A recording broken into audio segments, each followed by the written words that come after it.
Hey, what's going on, guys? My name is TheMrHuntinNoobs, and I'm coming back at you with another edition of my series called Through My Eyes. Now, real quick, I know there's people out there saying it's about fucking time, and you know what?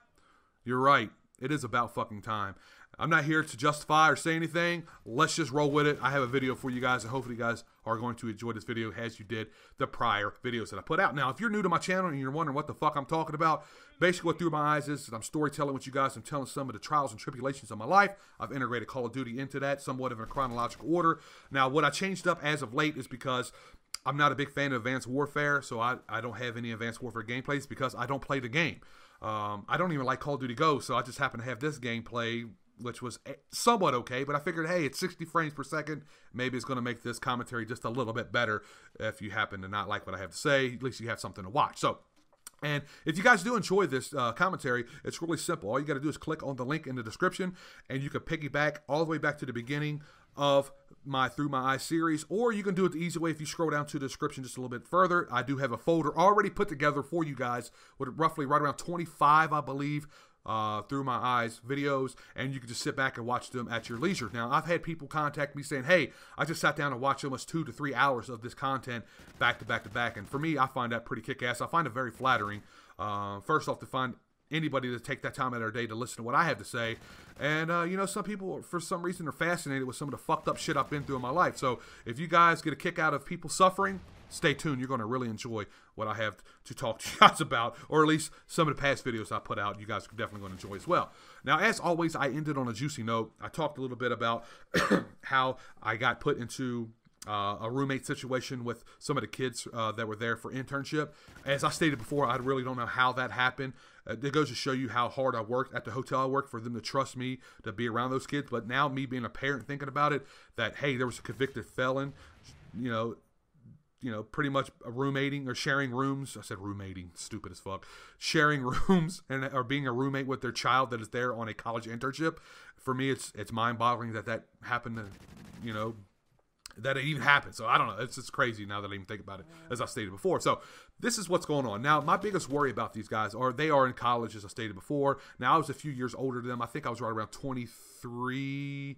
They were, I mean, I was just a year or two older. So we're all right around the same time frame, same mindset. In a sense, you know, these guys were in college. They lived a little bit of a different time. When my time, I was in college. I was in the College of Hard Knocks. I was in the penitentiary at the time, but they're in college now. So, you know, we all have different roads, whatever. I explained that, and that's what this whole story is about.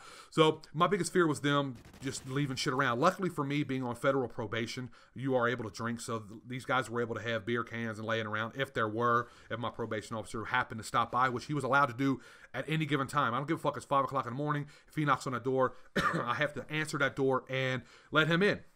Now, this is going to be his first time visiting with me, and he knocked on the door. I answer the door. He comes on in.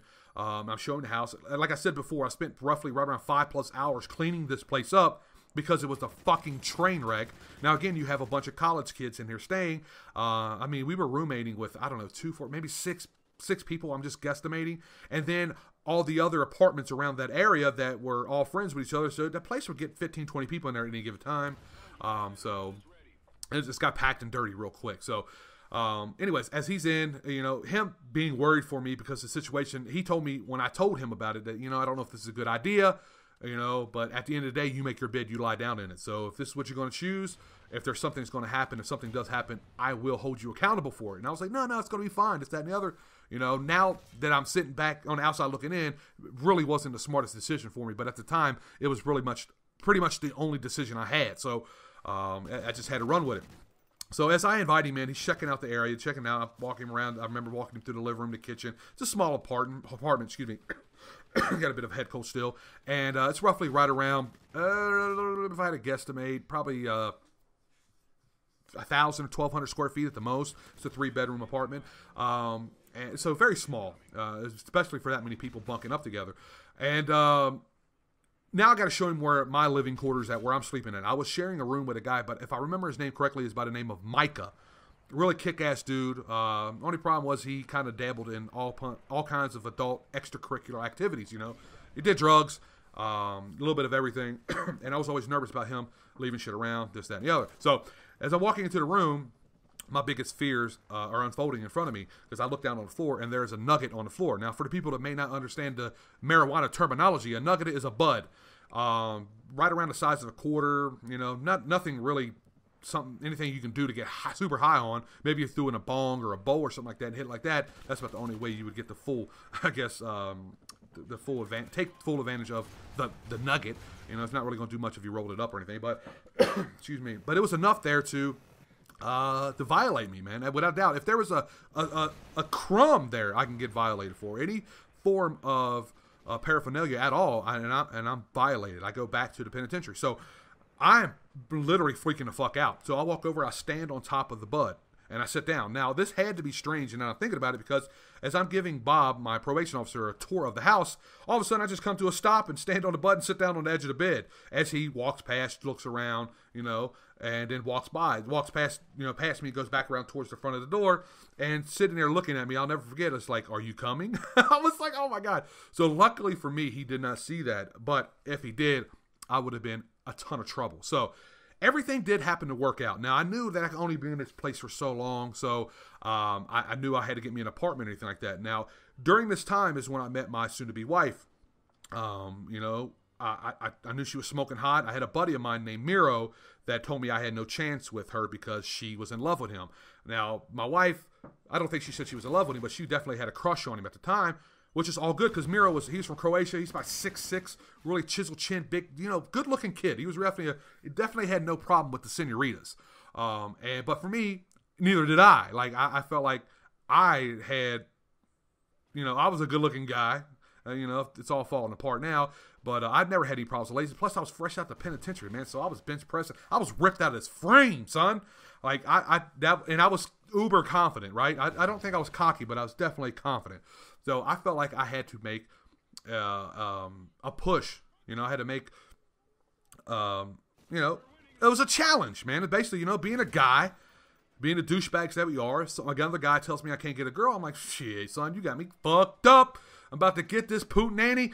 And that's exactly how I approached it, man, which is a typical douchebag way of doing it, because that's not how you're supposed to, you know, approach anybody, especially if you're interested in them. If you're looking for a little hit-and-run victim, hey, so be it. But I knew she was kind of special at the time, not as realized as special as she is to my heart now, but at the time I knew she was, you know, I just got, like I said, man, I got a very weird, I don't even know what to call it. I could read people really well. I don't know if my lifestyle had a lot to do with this, but, you know, I can meet a person and pretty much know whether I like them or do not like them. So, and I knew I liked her, you know. Obviously, she was smoking hot. She's from Argentina. And banging body on her, dude. I'm talking, I've said this before, man. She had a Houdini. And I made this up. Nobody knows what a Houdini is. And basically what it is when she put a thong on, it disappeared, son. And that's right, you boy Hunt Noobs made that shit up. And you can use it if you like. Just go ahead and put me in the tag somewhere and let them know what my channel is if you don't mind.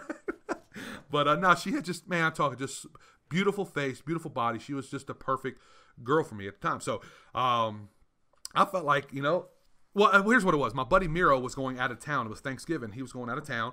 And I felt like I had to make a move. I was like, okay, he's not around. I'm going to try to make a move. I'm going to try to get her attention. So we were working at the hotel, and it was Thanksgiving Day, and we're having a Thanksgiving brunch, which is a huge thing. If you guys happen to go with your parents or whatever, you know, you go to a restaurant, you have a big breakfast or whatever, lunch, dinner. It's everything all in once, it seems like.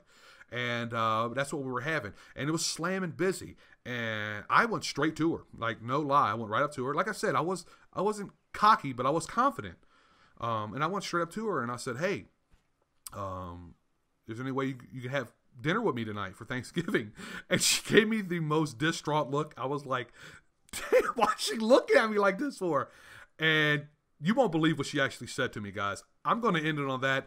Obviously, you know the outcome of it eventually, but in this situation, you guys are not going to believe what she said and what I had to try to do to get her attention.